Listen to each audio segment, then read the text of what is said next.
बहुत समय पहले हिमालय की ऊंची और शांत पहाड़ियों के बीच देवपुर नाम का एक छोटा सा गांव बसा हुआ था। यह गांव अपनी प्राकृतिक सुंदरता, घने जंगलों और एक प्राचीन मंदिर के लिए प्रसिद्ध था। कहा जाता था कि इस मंदिर में केवल पत्थर और मूर्ति नहीं, बल्कि एक अद्भुत दिव्य शक्ति का वास है। समय के साथ लोग इस मंदिर को लगभग भूलने लगे थे और अब केवल कुछ बुजुर्ग ही वहां पूजा करने जाते थे।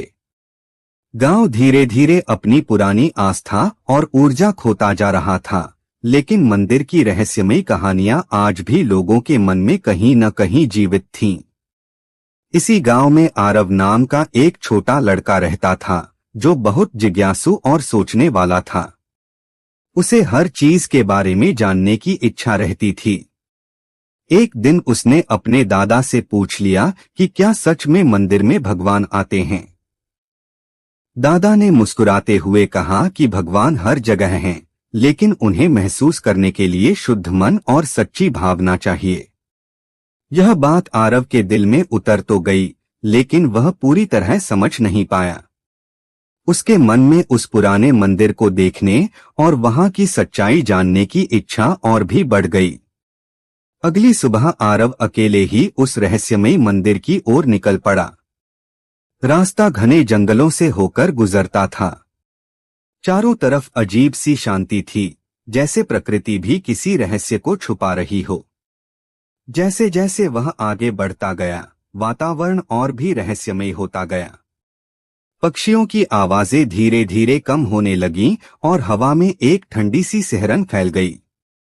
अंत में उसे पहाड़ी की चोटी पर वह पुराना मंदिर दिखाई दिया, जिसका दरवाजा आधा टूटा हुआ था, लेकिन अंदर से एक हल्की सुनहरी रोशनी बाहर झलक रही थी। यह दृश्य देखकर आरव थोड़ा डर गया, लेकिन उसकी जिज्ञासा उसे अंदर जाने से रोक नहीं पाई। जैसे ही आरव मंदिर के अंदर पहुंचा, उसने देखा कि वहां एक विशाल शिवलिंग स्थापित है, जिसके चारों ओर नीली और सुनहरी रोशनी धीरे धीरे घूम रही थी। पूरा वातावरण असाधारण रूप से शांत और शक्तिशाली लग रहा था। अचानक हवा तेज हो गई और आरव को ऐसा महसूस हुआ जैसे कोई अदृश्य शक्ति उसे देख रही हो।